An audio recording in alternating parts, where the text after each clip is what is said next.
Farming is about growing things. Growing things takes sun, soil, and yes, water. We could talk about soil amendments till the cows come home, and on a good pasture they will.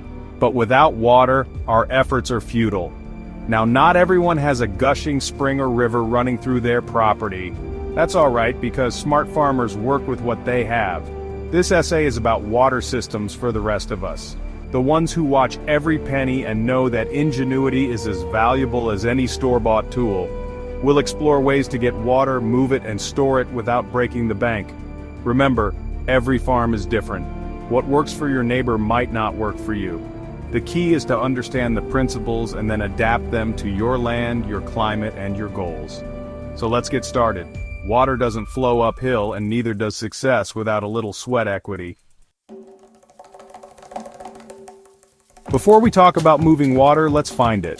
The most obvious source is often overlooked: the sky.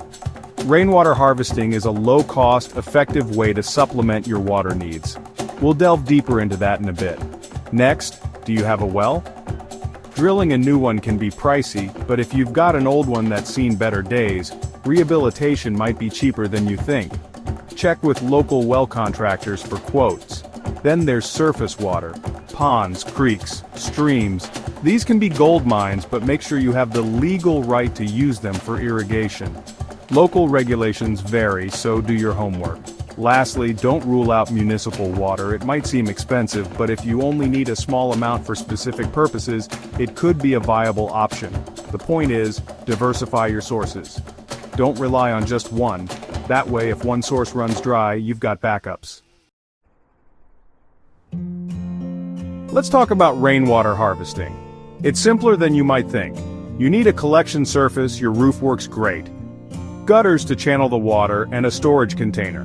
For storage, consider repurposed materials. Used plastic barrels are cheap and plentiful.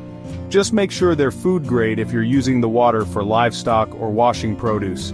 To calculate your collection potential, multiply your roof's square footage by 0.623. That's how many gallons 1 square foot of roof collects per inch of rain. So a 1,000 square foot roof can collect 623 gallons from just 1 inch of rain. Think about it. Free water falling from the sky. It's a no-brainer. Section 4. Stretching the drop.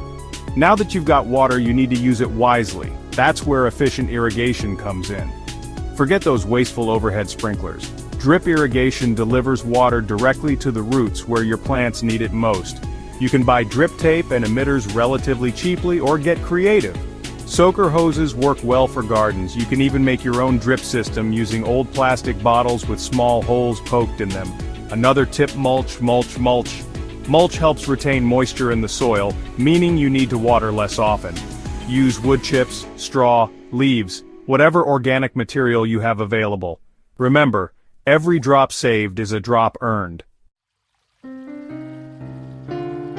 Section 5. Holding your wealth. Storing water is like putting money in the bank. You're prepared for dry spells and emergencies. We already talked about rain barrels, but what about larger scale storage? Consider building a pond. It can be as simple or as elaborate as you want. A pond not only stores water but also creates a habitat for wildlife and adds beauty to your farm. Another option is a cistern. These are underground tanks specifically designed for water storage. They can be pricey to install, but they're incredibly efficient and long-lasting. Whatever storage method you choose, make sure it's properly sealed and protected from contamination.